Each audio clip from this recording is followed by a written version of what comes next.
Bonjour à vous, je suis ravi de vous retrouver pour un nouvel épisode de Boost Corps et Esprit. Je prends vraiment goût à vous concocter tout ça. D'ailleurs, n'hésitez pas à me faire vos retours. C'est vraiment très important pour moi afin de pouvoir évoluer, corriger, améliorer. Et aujourd'hui, on va parler du sommeil. Alors je pense que vous le savez déjà, mais un rappel, ça ne fait de mal à personne. Le sommeil joue un rôle essentiel dans la santé globale. Il affecte à la fois notre santé mentale, physique, mais également émotionnelle.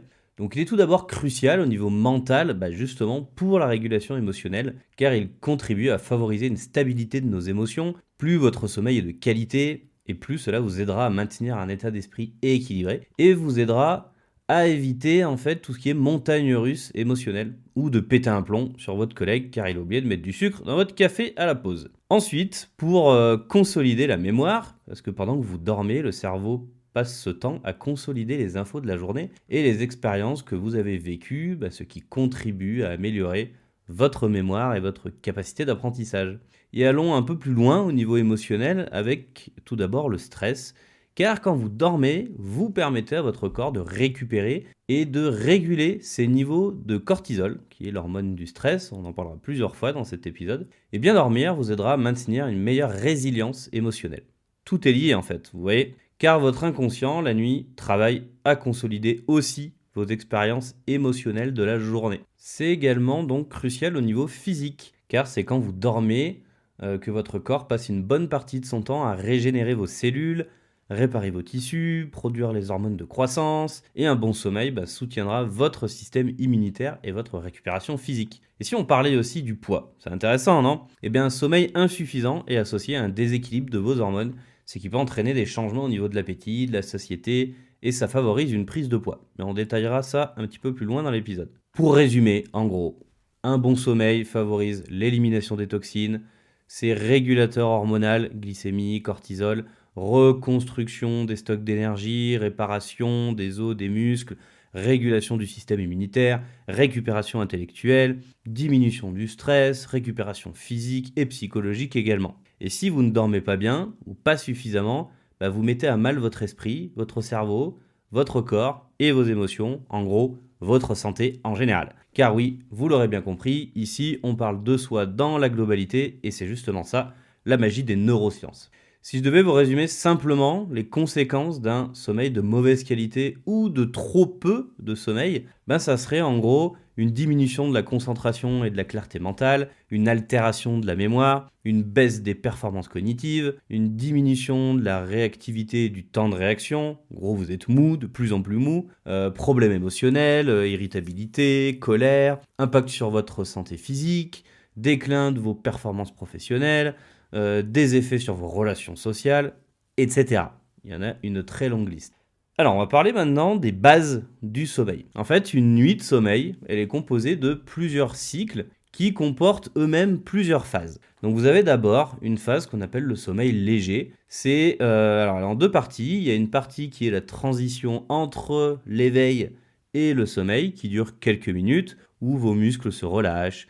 Vous pouvez aussi avoir des images visuelles fugaces qui apparaissent, qu'on appelle hallucinations hypnagogiques. Puis la phase de sommeil léger, à proprement parler, qui dure 20 minutes, où votre fréquence cardiaque et votre température commencent à diminuer, les mouvements oculaires sont plutôt intermittents et vous pouvez être facilement réveillé dans cette phase de sommeil léger.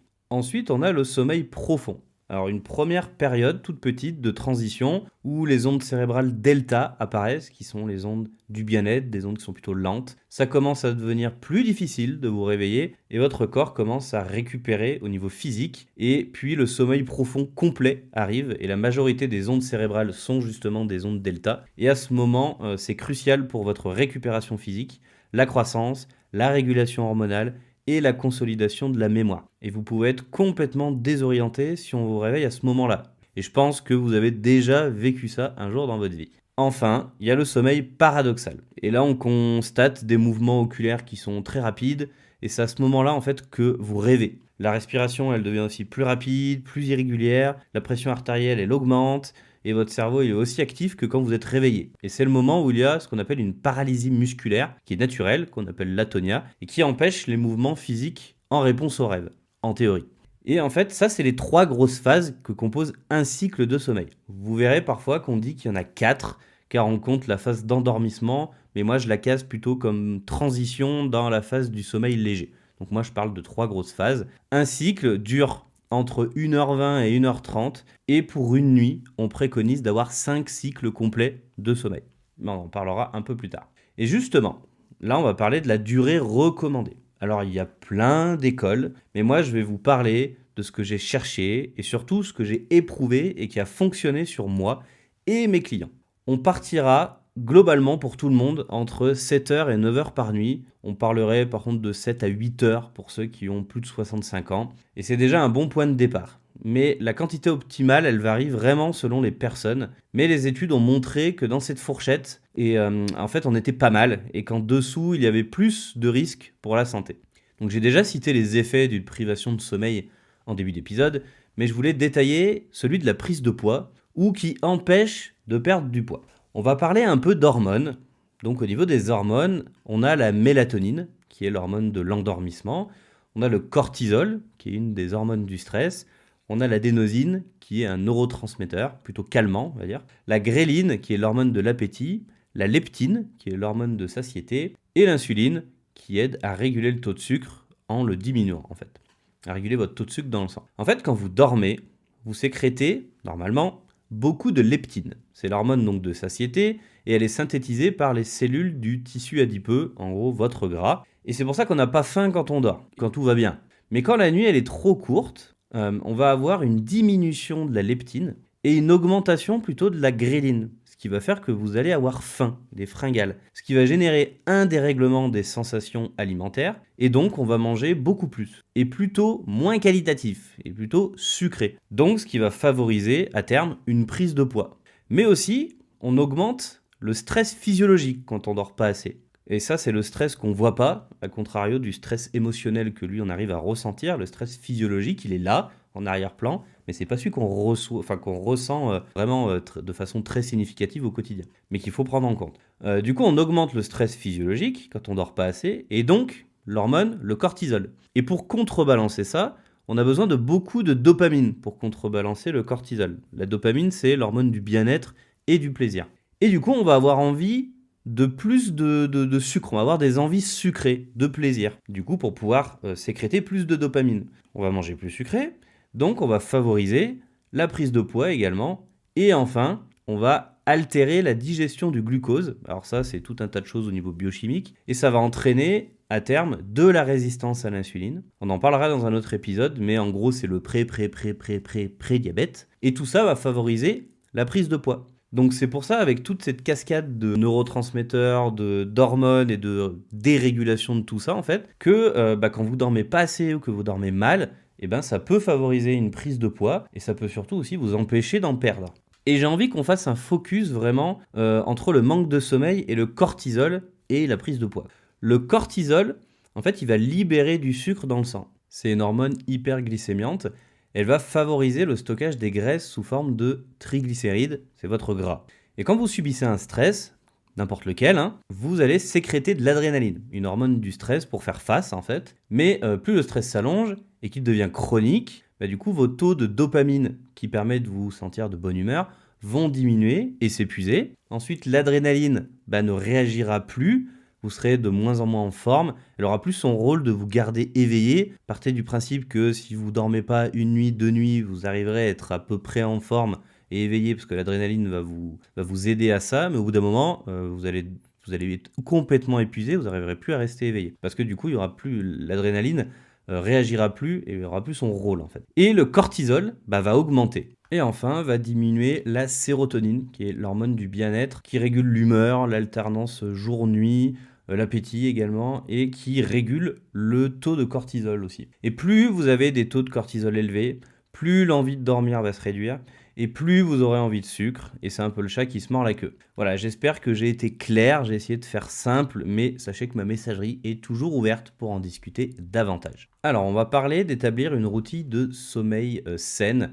et des bonnes pratiques pour avoir un bon sommeil. D'abord, en premier lieu, je l'ai déjà dit, la durée. Il faut dormir suffisamment. Et si vous n'avez pas pu dormir suffisamment, n'hésitez pas à faire une sieste dans la journée. C'est pas que pour les vieux, les siestes. Mais attention, une sieste, c'est 15-20 minutes maximum ou 1h30.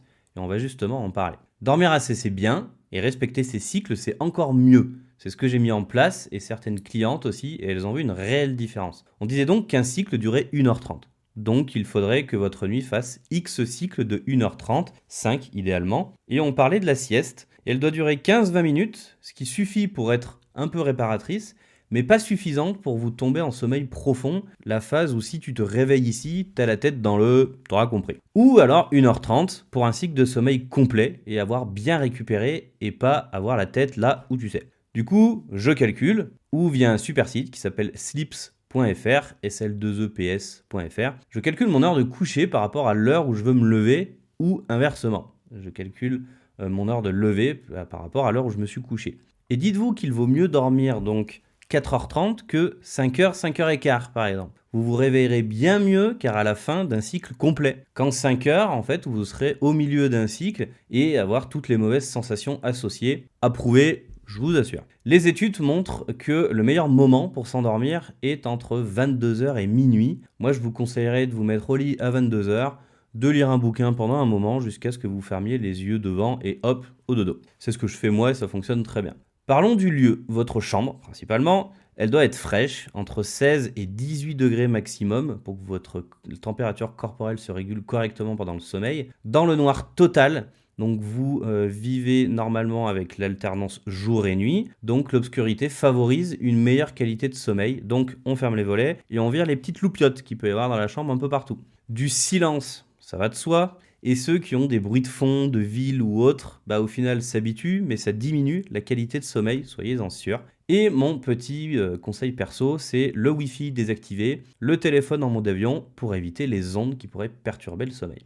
Essayez d'avoir une routine de vous coucher et vous lever à la même heure, même le week-end, car ça va stabiliser votre cycle circadien, votre horloge interne, et votre inconscient automatisera l'habitude à force et vous aurez une meilleure gestion du dodo et du réveil. Coupez les écrans 40 minutes à 1 heure avant de vous coucher, car la lumière bleue qu'émet les écrans empêche la sécrétion de mélatonine, et optez sinon pour une luminosité plus faible chez vous et plutôt jaune, on va dire, que des lumières vives et blanches ou bleues. Ralentissez votre rythme aussi, prenez le temps le soir de lire.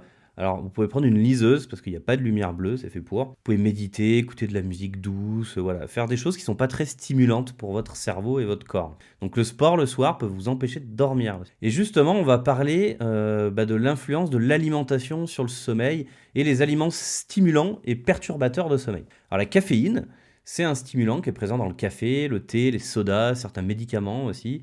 Sa demi-vie est de 5 à 6 heures, c'est-à-dire que la moitié que vous avez consommée reste dans le corps pendant toute cette durée. Donc vous comprenez pourquoi d'en boire le soir peut vous empêcher de dormir ou réduire la qualité du sommeil. La nicotine est aussi un stimulant présent dans le tabac, y compris la cigarette électronique potentiellement. Elle peut augmenter la fréquence cardiaque et la pression artérielle, et avec ces substances addictives, elle peut empêcher l'endormissement ou de rester bien endormi. Le gras, s'il est consommé trop tard, peut gêner le sommeil car il est long à digérer. Donc un repas trop lourd aussi du coup, donc on vous conseille de ne pas manger tard et plutôt 20 heures maximum. Le sucre tard aussi en grosse quantité génère un pic de glycémie puis une chute de glycémie et qui va perturber votre sommeil. L'alcool, bien qu'il favorise la somnolence, il perturbe le sommeil car il entraîne des interruptions fréquentes en fait de votre sommeil, des mini-réveils. Je pense que si on prend un peu de recul, chacun, après une soirée fortement arrosée, quand on passe une nuit même à passer 9h, 10h à dormir, on se sent pas hyper bien au niveau de la récupération le lendemain et on n'a pas l'impression que la nuit a été hyper réparatrice et c'est en partie à cause de l'alcool. Et bien sûr, les boissons énergisantes, et j'ai pas besoin de vous faire un dessin là-dessus. Mais les aliments, ils peuvent favoriser le sommeil. Et ça, c'est cool. Je dis souvent que le corps, il est complexe, et c'est ce que je trouve fabuleux, en fait. Et pour le sommeil, et avoir de la mélatonine le soir, en fait, il y a tout un processus qui existe. À savoir un nutriment, tout d'abord, qui s'appelle le tryptophane, qui est un acide aminé, et qui sert à fabriquer de la sérotonine, qui est une des hormones du bien-être. Et cette sérotonine sera ensuite convertie en mélatonine le soir. Et voilà quelques aliments qui sont riches en tryptophane que vous pouvez ajouter dans votre alimentation. Donc le riz complet, les produits laitiers, les œufs, la viande, le poisson, les fruits à coque, le chocolat noir, la banane Et idéalement, mangez ça vers 16-17 heures pour justement fabriquer de la sérotonine et ensuite la convertir en mélatonine le soir. Parlons du magnésium maintenant. C'est un minéral essentiel et il joue un rôle important dans beaucoup de fonctions biologiques. Vous êtes d'ailleurs quasi tous carencés au passage, mais on en reparlera dans d'autres épisodes. Et ils peuvent favoriser la détente musculaire et réguler la production de mélatonine. Mais dans quoi on peut le trouver naturellement? Alors dans les noix et les graines, dans les légumes à feuilles vertes, dans les légumineuses, les céréales entières comme le riz brun, l'avoine, le quinoa, dans la banane aussi, le chocolat noir, l'avocat et le poisson. Mais sachez qu'avec notre mode de vie actuel, l'alimentation ne suffit pas et que vous avez besoin de cure de magnésium quelques fois par an. Et n'hésitez pas à venir vers moi justement pour des conseils de bon magnésium parce qu'ils ne se valent pas tous. On va parler de la gestion du stress et c'est très important de gérer votre stress pour améliorer la qualité de votre sommeil. Moins vous dormez, plus vous êtes stressé et moins vous dormirez et plus ça vous stressera et c'est un cercle aussi vicieux. Bien gérer votre stress va favoriser une réduction de l'activité du système nerveux orthosympathique, c'est l'accélérateur dans votre cerveau, pour but de diminuer la sécrétion d'hormones du stress, améliorer la régulation hormonale, tu te souviens, tout ce qui est leptine, gréline, etc. De diminuer les pensées parasites et intrusives, la fameuse rumination mentale le soir, de diminuer les risques d'insomnie, d'améliorer la relaxation musculaire, relâcher les tensions, quoi, une meilleure humeur et un état d'esprit plus positif. En coaching, je mets toujours en place des techniques avec mes clients comme la respiration profonde et consciente, la visualisation via la méditation guidée, ne serait-ce que 5 minutes par jour, écouter de la musique à une fréquence spécifique. Il y a aussi l'huile essentielle de lavande vraie qui aide à calmer le système nerveux et qui favorise l'endormissement. Si vous supportez bien, testez-le avant, mettez quelques gouttes sur un mouchoir à côté de votre oreiller quand vous vous couchez. En bonus, la nuit, certains de vos organes se détoxifient. Et si vous remarquez que vous vous réveillez régulièrement à la même heure, c'est intéressant de chercher quel organe est censé bosser à cette heure-ci. Ça peut aiguiller vers un diagnostic qui est intéressant. Voilà, je pense avoir fait un joli tour du sujet du sommeil. Pour résumer, apprenez à gérer votre stress et vos émotions. Ayez une alimentation équilibrée, intégrez des aliments spécifiques au bon moment, faites des cures de compléments alimentaires, n'hésitez pas à venir me voir. Et en gros, quand même, faites un coaching avec moi, je peux vous dire que vous retrouverez un bon et beau sommeil.